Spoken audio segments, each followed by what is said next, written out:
ज्ञान 24 में सुमन शर्मा का प्यार भरा नमस्कार आप सभी को।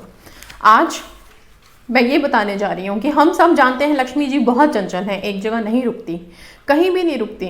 ओके, कितनी भी अच्छी जगह क्यों ना हो, लक्ष्मी जी ज़्यादा देर नहीं रुकती। पर ऐसा क्या कारण था कि धनतेरस के दिन उन्होंने किसान को ऐसा वरदान दिया कि वो उनके घर आएंगी। ठीक है, और इससे भी बड़ी बात, क्यों विष्णु जी ने उन्हें श्राप दे दिया था कि 12 वर्ष तक उन्हें किसान के घर रह के किसान की सेवा करनी पड़ी। आइए ये सब बातें जानते हैं। और ये एक कथा की तरह है, कहानी है, और इस कहानी को धनतेरस के दिन ज़रूर सुनना चाहिए या पढ़ना चाहिए। बहुत ज़रूरी है जब धनतेरस की शाम को पूजा करते हैं। इसमें एक बहुत ज़रूरी बात भी बताई है जो धनतेरस के दिन करने से लक्ष्मी जी खुश होती हैं, और उन्होंने खुद कहा है कि वो आती हैं, तो उस चीज़ को आप सब ज़रूर कीजिएगा। आइए सुनते हैं इनकी कहानी कि क्यों मिला था लक्ष्मी जी को श्राप, आखिर क्यों। ये है धनतेरस की कहानी। कार्तिक मास की कृष्ण पक्ष की त्रयोदशी धन त्रयोदशी अर्थात धनतेरस के रूप में मनाई जाती है। यह दिवाली के आने की शुभ सूचना होती है। दिवाली के आने से 2 दिन पहले हम इसे मनाते हैं। इस दिन धन्वंतरी की पूजन का विधान है। धन्वंतरी देव की भी पूजा इसी दिन की जाती है।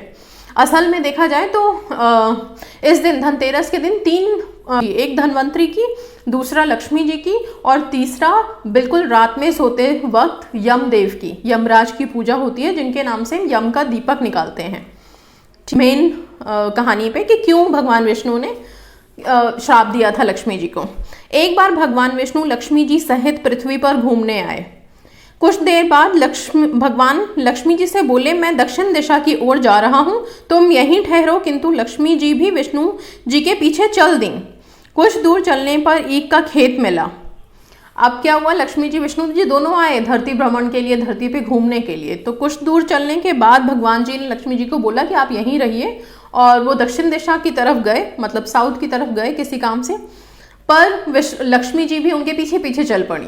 चलते चलते उनको रास्ते में एक गन्ने का खेत मिला। गन्ने का खेत मिला तो लक्ष्मी जी वहाँ रुक गई, कुछ गन्ने तोड़ के खाने लग गए। इतने में क्या हुआ, विष्णु जी आ गए। विष्णु जी जब आए और उन्होंने देखा कि लक्ष्मी जी किसी किसान के खेत से गन्ना तोड़ के चूस रही हैं, मतलब तब उन्हें गुस्सा आया, क्रोध आया, और भगवान लौटे तो उन्होंने लक्ष्मी जी को गन्ना चूसते पाया। इस पर क्रोधित होकर उन्होंने श्राप दिया। इसी पे क्रोधित होकर उन्होंने श्राप दिया था।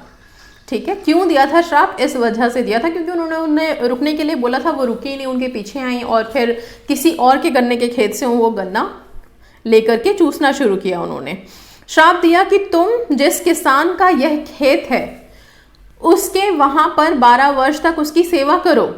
ठीक है, उसी किसान के घर 12 वर्ष रह करके उसकी सेवा करने का श्राप दिया। और ये श्राप बहुत बड़ा था लक्ष्मी जी के लिए, क्योंकि वो एक जगह तो ठहरती ही नहीं थी, इसीलिए उनको ये चीज़ मिली। विष्णु भगवान क्षीर सागर लौट गए। वो चले गए श्राप देके, तथा लक्ष्मी जी ने किसान के यहाँ रहकर उसे धन धान्य से पूर्ण कर दिया। अब लक्ष्मी जी जहाँ रहें, पल भर के लिए भी आए तो वहाँ भी धन की वर्षा हो जाती है। और जब वो किसान के घर 12 वर्ष तक रहीं तो किसान तो पूरा धनवान हो गया और बहुत बहुत किस्मत वाला हो गया। धान्य से पूर्ण कर दिया। 12 वर्ष पश्चात लक्ष्मी जी भगवान विष्णु के पास जाने के लिए तैयार हो गईं, किंतु किसान ने उन्हें जाने नहीं दिया। अब 12 वर्ष जब बीत गए तो लक्ष्मी जी तो बस जाना चाहती थी, वो फटाफट तैयार हो गई अपने घर वापस जाने के लिए।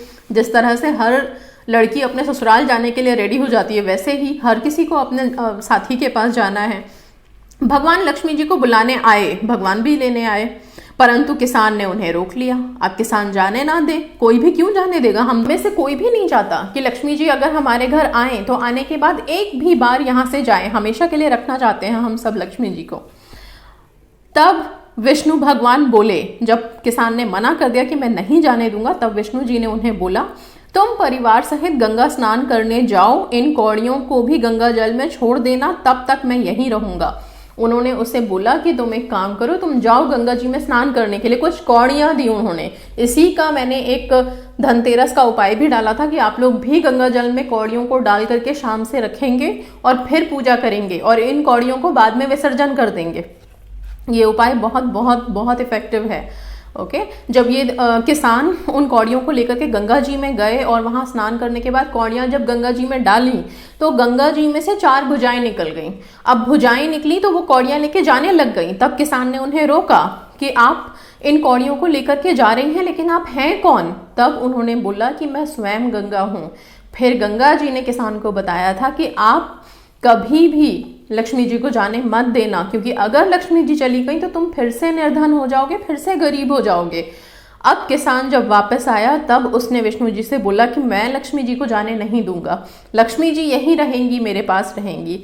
तब जा कर के इस हट की वजह से लक्ष्मी जी ने उन्हें ये बताया किसान को कि आप धनतेरस के दिन मेरी पूजा करना, रात को चौमुखी दीपक घी का जला करके रखना, और तब मैं ज़रूर आऊँगी। रात के समय मैं आऊँगी, मैं दिखूंगी नहीं लेकिन मैं आऊँगी ज़रूर धनतेरस के दिन।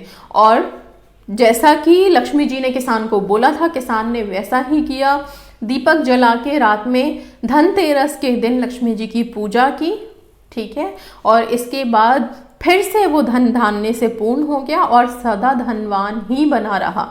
ये है लक्ष्मी जी की कहानी, जो धनतेरस के दिन आप सबको सुननी चाहिए, पढ़नी चाहिए, बहुत इसका फल मिलता है। और धनतेरस के दिन जब आप लक्ष्मी जी की पूजा करें, चौमुखी दीपक ज़रूर जलाएं, घी का दीपक जलाएं। उस दिन घी के दीपक को जलाने का विधान है, कुछ लोग तिल के भी तेल से जलाते हैं, लेकिन धनतेरस के दिन सिर्फ घी से जलाएं।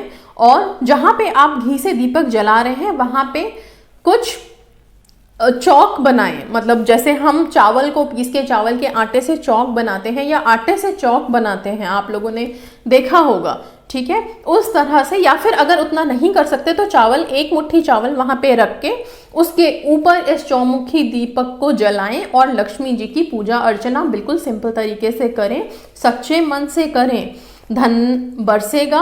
और उसी दिन लक्ष्मी जी मेन ज़रूर आती हैं। दिवाली के दिन तो आती ही हैं, लेकिन धनतेरस छोड़ना नहीं है।